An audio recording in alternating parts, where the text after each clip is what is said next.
Você não nasceu assim. Antes de aprender seu nome, você já havia aprendido a esconder partes de si. Antes de formar uma opinião, já sabia quando sorrir, quando calar, quando concordar. Não foi ensinado com palavras, mas com olhares, silêncios e pequenas recompensas emocionais. Carl Jung chamaria isso de um pacto inconsciente com o mundo. Para pertencer, você aprende a representar. Para ser aceito, você aprende a atuar. E, sem perceber, passa a confundir o papel com o ator. Existe um momento silencioso, quase imperceptível, em que a criança entende que ser espontânea tem um custo. Uma frase mal colocada gera reprovação. Um gesto fora do esperado causa estranhamento. Um traço autêntico provoca afastamento. É nesse instante que nasce a persona, não como falsidade deliberada, mas como mecanismo de sobrevivência psíquica. Jung não a via como inimiga. Pelo contrário, a persona é necessária. Ela é a máscara social que permite ao indivíduo circular pelo mundo. O perigo surge quando essa máscara deixa de ser instrumento e passa a ser identidade. Você começa a se apresentar ao mundo não como é, mas como deve ser. Ajusta o tom da voz, modula desejos, reprime impulsos. E tudo isso parece razoável, até virtuoso. Afinal, quem não quer ser aceito? Quem não teme o isolamento? No fundo, esse medo não é moderno, é arcaico. No inconsciente coletivo, a exclusão sempre significou morte simbólica. Ser rejeitado pelo grupo era ser apagado da existência. Por isso, agradar não é apenas uma escolha social, é uma reação instintiva profundamente enraizada. Mas aqui surge a primeira fratura interior. Quando você vive demasiadamente identificado com a persona, algo em você começa a definhar. Jung observou que quanto mais perfeita a máscara, mais empobrecido se torna o mundo interno. A vida passa a ser vivida como vigilância constante. Você observa a si mesmo o tempo todo. O que pensarão disso? Como serei percebido? Estou à altura da expectativa? A existência se transforma em desempenho contínuo, e o palco nunca se fecha. Pergunte-se, com honestidade desconfortável, quem você está tentando convencer todos os dias? E o que aconteceria se, por um instante, você parasse de sustentar essa imagem? A maioria não teme a rejeição em si, mas o colapso da identidade construída. Porque, quando a persona cai, não sabemos imediatamente quem permanece, e esse vazio assusta. Jung dizia que tudo aquilo que não cabe na persona é empurrado para a sombra. Emoções consideradas inadequadas, desejos inconvenientes, pensamentos proibidos, nada disso desaparece, apenas se acumula fora do campo da consciência, ganhando densidade, força e autonomia. Quanto mais você se identifica com a máscara, mais poderoso se torna aquilo que você esconde. E então surge o paradoxo cruel. Quanto mais você tenta parecer ajustado, mais fragmentado se sente por dentro. É por isso que muitas pessoas, aparentemente bem-sucedidas, vivem uma inquietação constante. Elas fizeram tudo certo, cumpriram os papéis, obtiveram reconhecimento e ainda assim sentem um vazio difuso, uma sensação de falsidade difícil de nomear. Jung não via isso como falha moral, mas como sinal, psíquico, um chamado. A psique exige totalidade, não perfeição, e quando é ignorada por tempo demais, ela cobra. A persona exige manutenção, ela precisa ser atualizada, defendida, protegida. Qualquer ameaça à imagem provoca ansiedade, qualquer crítica soa como ataque existencial. Você não reage mais a partir do ser, mas da máscara. E aqui nasce uma dependência silenciosa. A validação externa passa a regular seu valor interno. Sem aplauso, você se esvazia. Sem aprovação, você se encolhe. Sem reconhecimento, você duvida da própria existência. Mas Jung fazia uma pergunta ainda mais perturbadora. Quem é você quando ninguém está olhando? Não como ideal, não como narrativa, mas como realidade viva. Poucos conseguem sustentar essa pergunta por muito tempo, porque ela desmonta a arquitetura inteira da persona. Ela expõe o quanto da sua vida foi organizada para ser vista, avaliada, medida, e expõe também o quanto você se afastou daquilo que é genuíno. Nada disso acontece de forma dramática. É um processo lento, quase elegante, Você se adapta um pouco aqui, silencia um pouco ali, até que um dia percebe que vive em permanente negociação consigo mesmo. Jung alertava: quando a persona se torna totalitária, o indivíduo deixa de viver uma vida própria e passa a viver uma vida esperada. E esse é o solo fértil da neurose, da ansiedade crônica, da sensação de estar sempre em falta. A pergunta que fica suspensa, incômoda, mas inevitável, não é se você usa uma máscara. Todos usam. A pergunta real é: quem está no controle? Você veste a persona ou ela veste você? E se um dia fosse necessário deixá-la cair, você saberia quem é sem ela? Essa dúvida, uma vez instalada, não desaparece. Ela apenas aguarda o momento certo para aprofundar-se. E quando isso acontece, o caminho que se abre não é confortável, mas é inevitável. Há um momento comum, quase banal, em que você percebe que perdeu o controle.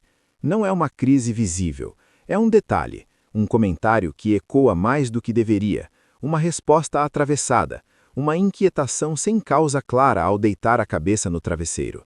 Você revisa o dia, tenta identificar o erro, ajusta mentalmente o amanhã, planeja melhor, promete a si mesmo ser mais cuidadoso, mais atento, mais correto, e sem perceber, reforça o mesmo mecanismo que te aprisiona. Carl Jung observou esse movimento com precisão clínica. O controle surge como tentativa de evitar o encontro com aquilo que foi empurrado para a sombra. A sombra não é o mal, não é perversão nem defeito moral. É tudo aquilo que você não pôde ser sem perder amor, aceitação ou segurança. Emoções reprimidas, impulsos contidos, verdades silenciadas. Nada disso desaparece, apenas se acumula fora do campo da consciência, ganhando densidade, força e autonomia. Quanto mais você se identifica com a máscara, mais poderoso se torna aquilo que você esconde. E então surge o paradoxo cruel. Quanto mais você tenta parecer ajustado, mais fragmentado se sente por dentro. É por isso que muitas pessoas, aparentemente bem-sucedidas, vivem uma inquietação constante. Elas fizeram tudo certo, cumpriram os papéis, obtiveram reconhecimento, e ainda assim sentem um vazio difuso, uma sensação de falsidade difícil de nomear. Jung não via isso como falha moral, mas como sinal, psíquico, um chamado. A psique exige totalidade, não perfeição, e quando é ignorada por tempo demais, ela cobra. A persona exige manutenção, ela precisa ser atualizada, defendida, protegida. Qualquer ameaça à imagem provoca ansiedade, qualquer crítica soa como ataque existencial. Você não reage mais a partir do ser, mas da máscara. E aqui nasce uma dependência silenciosa. A validação externa passa a regular seu valor interno. Sem aplauso, você se esvazia. Sem aprovação, você se encolhe. Sem reconhecimento, você duvida da própria existência. Mas Jung fazia uma pergunta ainda mais perturbadora. Quem é você quando ninguém está olhando? Não como ideal, não como narrativa, mas como realidade viva.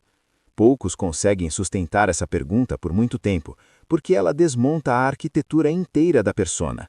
Ela expõe o quanto da sua vida foi organizada para ser vista, avaliada, medida. E expõe também o quanto você se afastou daquilo que é genuíno.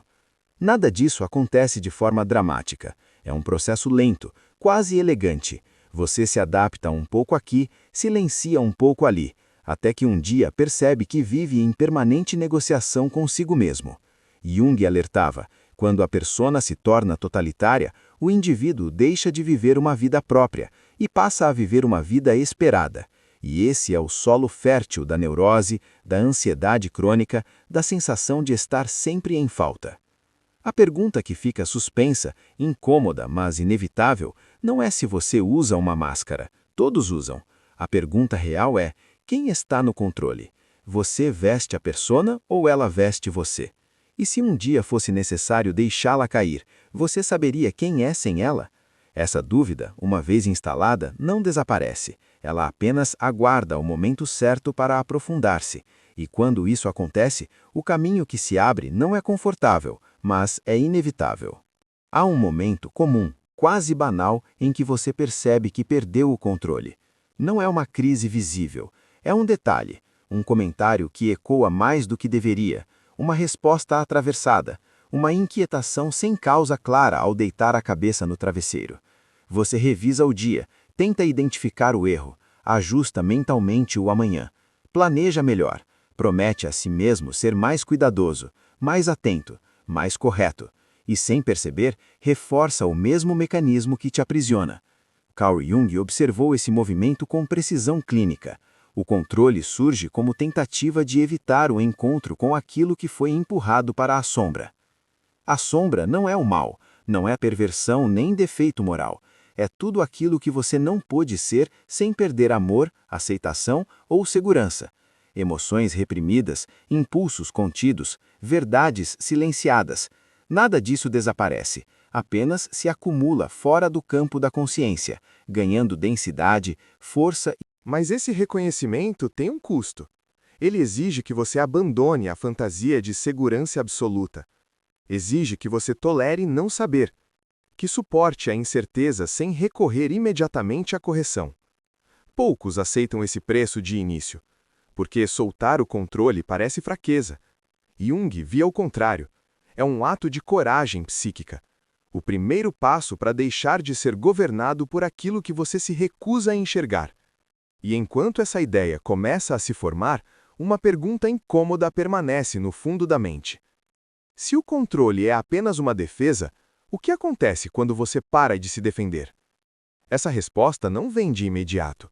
Ela se aproxima lentamente, preparando o terreno para um confronto ainda mais profundo, não com o mundo, mas com aquilo que você aprendeu a esconder de si mesmo. Existe um momento em que você percebe que não quer mais viver, quer ser reconhecido. A diferença é sutil, mas decisiva. Viver exige presença. Ser reconhecido exige performance.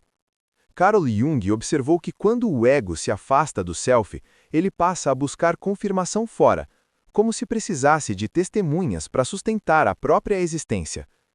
O olhar do outro se torna espelho. Sem ele, a identidade vacila. Não é vaidade simples, é fome psíquica. A validação funciona como sinal de vida. Se me veem, eu sou. Se me aprovam, eu existo. E assim, pouco a pouco, o eixo interno se desloca para fora. No cotidiano, isso se manifesta de formas aparentemente inofensivas. Você mede palavras antes de dizê-las. Ajusta opiniões conforme o ambiente. Observa reações com atenção excessiva. Um elogio te eleva. Um silêncio te corrói.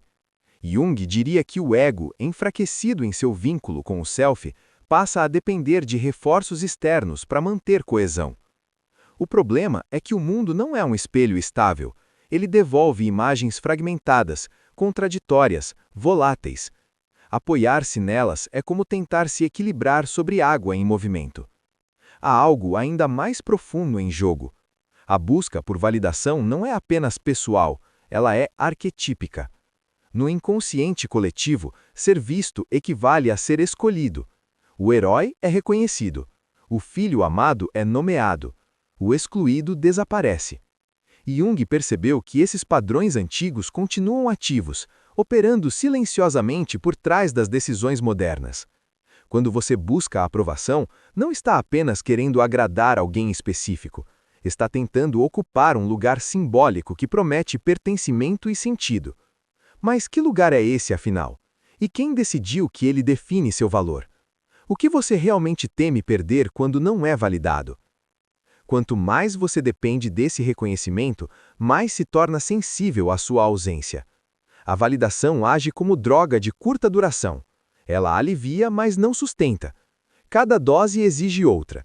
Cada conquista perde efeito rapidamente. Jung chamava isso de empobrecimento do ego. Quanto mais ele se apoia fora, menos força tem dentro. E então surge um paradoxo inquietante.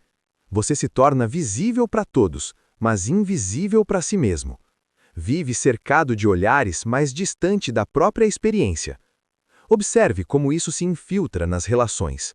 Você não escuta para compreender, escuta para ser aceito. Não fala para expressar, fala para manter uma imagem. Até o silêncio vira estratégia. A espontaneidade se perde. Jung alertava que quando a persona domina, a vida psíquica se torna reativa. Você não age, responde, não escolhe, ajusta. E nesse ajuste constante, o self, centro organizador da psique, permanece abafado, esperando uma abertura. Essa abertura costuma surgir em momentos inesperados.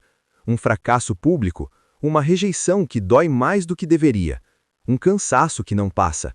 De repente, aquilo que sempre funcionou deixa de funcionar. A aprovação não vem, o elogio não basta.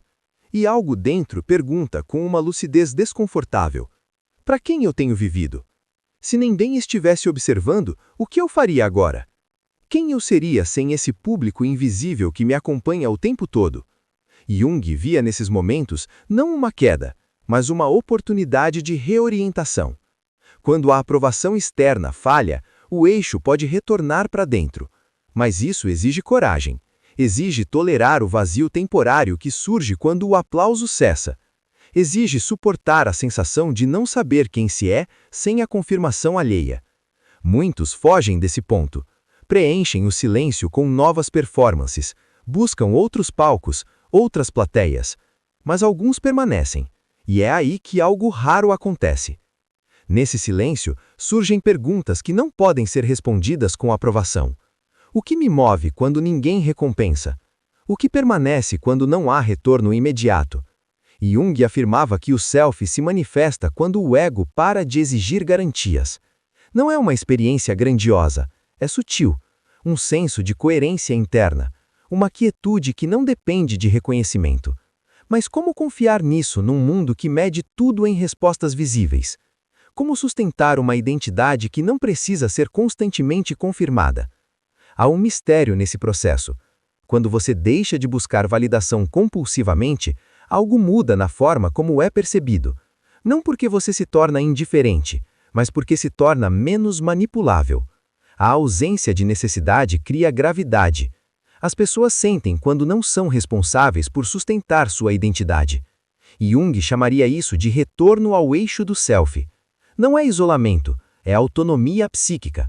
E essa autonomia reorganiza as relações de maneira silenciosa. Mas esse caminho não é confortável. Ele confronta a dependência mais aceita socialmente, a de ser reconhecido. Ele exige que você suporte a possibilidade de não ser visto e ainda assim permanecer inteiro. Poucos estão dispostos a atravessar esse território, porque ele desmonta a lógica que sustenta grande parte da vida social. Ainda assim, Jung insistia: sem esse movimento, a individuação não começa, e sem individuação, a vida permanece como repetição de expectativas alheias. Enquanto essa ideia se instala, uma tensão cresce. Se a validação externa não é base segura, onde repousa o valor? Se o olhar do outro não define quem você é, o que define? Essas perguntas não pedem respostas rápidas, elas pedem maturação. E ao amadurecerem, conduzem inevitavelmente a um encontro mais difícil e decisivo, aquele com as partes de você que foram rejeitadas para que a validação fosse possível. O próximo passo não é confortável, mas é necessário. Há um ponto no percurso psicológico em que algo se desloca de forma quase imperceptível. Não é um rompimento dramático, nem uma decisão grandiosa. É mais próximo de um cansaço lúcido. Carl Jung descreveu esse momento como o início real da individuação, quando o ego percebe que continuar reagindo ao mundo externo custa mais energia do que sustentar a própria verdade interna. Não é iluminação, é economia psíquica. Você para de lutar não porque venceu, mas porque entendeu que a luta estava mal direcionada. Jung chegou a essa compreensão de maneira pouco romântica. Após o rompimento intelectual com Freud, ele viveu anos de isolamento profundo, rotulado de instável por colegas, afastado dos centros de prestígio acadêmico. Poderia ter se agarrado à necessidade de provar algo, de recuperar reconhecimento. Em vez disso, fez algo improvável. Retirou-se deliberadamente para confrontar o próprio inconsciente. Construiu a Torre de Bollingen com as próprias mãos, pedra por pedra, como um gesto simbólico de retorno ao essencial. Para Jung, esse retiro não foi fuga, mas um ato de poder silencioso. Ele abandonou o palco para recuperar o eixo. Esse gesto revela algo que raramente é dito. O desapego nasce da integração. Quando você reconhece suas contradições, desejos e limites, a opinião alheia perde parte do controle. Não porque deixa de existir, mas porque deixa de definir. Jung observou que pessoas excessivamente preocupadas em agradar tendem a ser mais previsíveis, mais manipuláveis, mais dependentes de validação. Já aquelas que atravessaram o processo de individuação irradiam uma estabilidade difícil de nomear. Elas não precisam convencer, elas não disputam atenção, e justamente por isso atraem. Há relatos curiosos nos diários de Jung de pacientes que, ao abandonarem a necessidade obsessiva de aprovação, relataram mudanças inesperadas no ambiente ao redor. Relações se reorganizavam sem confronto direto. Convites surgiam sem esforço. Conflitos diminuíam sem explicação clara. Jung não atribuía isso a forças místicas externas, mas a uma reorganização interna que alterava a forma como o indivíduo ocupava o espaço psíquico. Quando você não precisa provar nada, deixa de emitir sinais de carência, e o mundo responde de maneira diferente. Esse é um dos paradoxos mais desconcertantes da psicologia profunda. Quanto menos você tenta controlar o resultado, mais coerente se torna sua ação. Quando o ego relaxa sua vigilância